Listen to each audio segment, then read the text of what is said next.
Palestine പതാക വീശിയാൽ എന്താണ് കുറ്റമെന്ന് ചോദിച്ച് സീതാറാം യെച്ചൂരിയുടെ ഭാര്യ സീമ ചിസ്തിയുടെ സമൂഹമാധ്യമ പോസ്റ്റ്. പലസ്തീൻ ജനതയ്ക്ക് ഐക്യദാർഢ്യം പ്രഖ്യാപിക്കുന്നത് എങ്ങനെ കുറ്റമാകുമെന്നും സീമ. പോസ്റ്റിന് പിന്നാലെ പതാക വീശിയതിന്റെ പേരിലെടുത്ത കേസ് പിൻവലിക്കണമെന്നാവശ്യപ്പെട്ട് CPIM പോളിറ്റ് ബ്യൂറോയുടെ പ്രസ്താവനയും പുറത്തുവന്നു.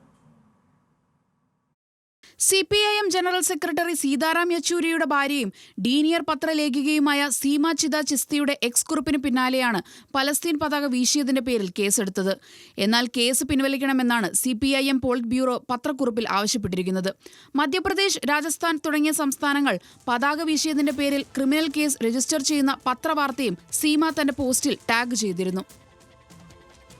കഴിഞ്ഞ ദിവസം നടന്ന മുഹറം ഘോഷയാത്രകളിൽ പലസ്തീൻ പതാക വീശിയതിന് ജമ്മു കശ്മീർ, ബീഹാർ, മധ്യപ്രദേശ്, ജാർഖണ്ഡ് സംസ്ഥാനങ്ങളിൽ UAPA, ഭാരതീയ ന്യായ സംഹിത എന്നിവയുടെ വിവിധ വകുപ്പുകൾ ചുമത്തി കേസെടുത്തിരുന്നു. BJP, VHP നേതാക്കൾ നൽകിയ പരാതികളുടെ അടിസ്ഥാനത്തിലാണ് കേസ് രജിസ്റ്റർ ചെയ്തത്. കേസുകൾ ഫയൽ ചെയ്ത ഈ സംസ്ഥാനങ്ങളിൽ ഭൂരിഭാഗവും BJPയോ സഖ്യകക്ഷികളോ ആണ് ഭരിക്കുന്നത്.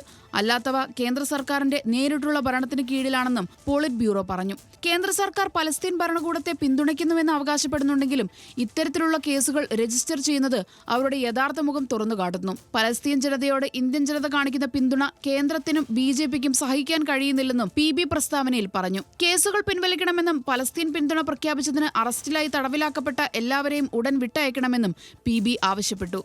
ന്യൂസ് മലയാളം, ഡൽഹി.